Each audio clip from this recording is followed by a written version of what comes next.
नहीं दुनिया इसको देखे, इसके लिए उनकी मंजूरी है। मेरा विषय कोई फिल्म नहीं है। जिनको लगता है कि ये फिल्म ठीक नहीं होगा, अपनी दूसरी फिल्म बनाए।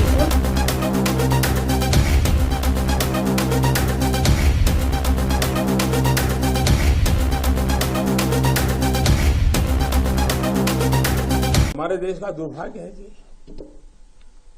कि इतिहास को सही पर्सपेक्टिव में समय पर समाज के सामने रखना, इसमें किताबों का महत्व होता है, कविताओं का महत्व होता है, साहित्यों का महत्व होता है, वैसा फिल्म जगत का भी महत्व होता है। आजादी के बाद दुनिया के सामने महात्मा गांधी को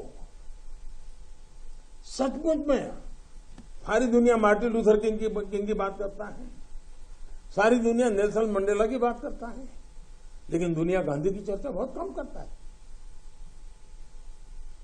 अगर किसी ने उस समय हिम्मत के साथ काम करके महात्मा गांधी के जीवन पर एक पूरी फिल्म बनाई होती और दुनिया के सामने रखी होती तो शायद हम मैसेजिंग कर पाते। पहली बार एक विदेशी जब गांधी फिल्म बनाई और उसका के पुरस्कार मिला, तब जाके के दुनिया को पता चला गांधी इतने बड़े महान व्यक्ति थे। लेकिन कुछ लोग कहते तो बहुत कुछ फ्रीडम ऑफ प्रेस की बात, फ्रीडम ऑफ एक्सप्रेशन की बात करते हैं, लेकिन आपने देखा होगा इमरजेंसी, इतनी बड़ी घटना, कोई फिल्म नहीं बना पाया, क्योंकि सत्य को दबाने का लगातार प्रयास हुई हमारे देश में। भारत विभाजन, जब हमने 14 अगस्त को एक हॉरर डे के रूप में याद करने के लिए तय किया, तो कई लोगों को बड़ी मुसीबत हो गई है। कैसे भूल सकता है देश? कभी कभी उसमें से तुम्हें तो सीखने को मिलता है। भारत विभाजन में ऑथेंटिक कोई फिल्म नहीं बनी,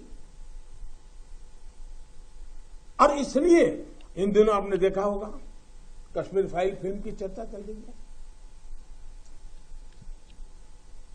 और जो लोग हमेशा फ्रीडम ऑफ एक्सप्रेशन के झंडे लेकर के घूमते हैं, वो पूरी जमात बौखला गई है पिछले 5-6 दिन से।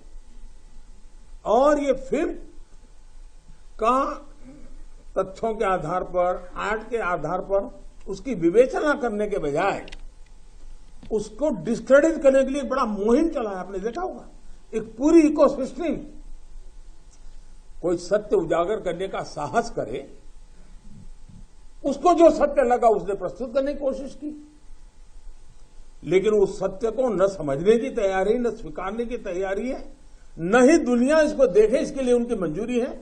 जिस प्रकार का षड्यंत्र पिछले 5-6 दिन से चल रहा है। मेरा विषय कोई फिल्म नहीं है।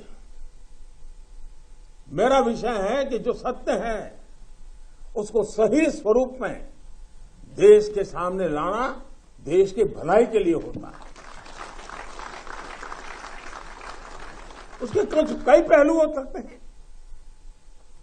किसी को एक चीज नजर आती है, किसी को दूसरी नजर आएगी। जिनको लगता है कि ये फिल्म ठीक नहीं होगा, अपनी दूसरी फिल्म बनाए, कौन मना करता है? लेकिन उनको हैरानी हो रही है कि जिस सत्य को इतने सालों तक दबा करके रखा, उसको तथ्यों के आधार पर जब बाहर लाया जा रहा है और कोई मेहनत करके ला रहा है, तो उसको पूरी इकोसिस्टम लग गई है, पूरी इकोसिस्टम लग गई है। और ऐसे समय जो सत्य के लिए जीने वाले लोग हैं, उन्होंने सत्य के खातिर खड़े होना उनकी जिम्मेवारी होती है। और ये जिम्मेवारी मैं आशा करूंगा सब लोग निभाएंगे।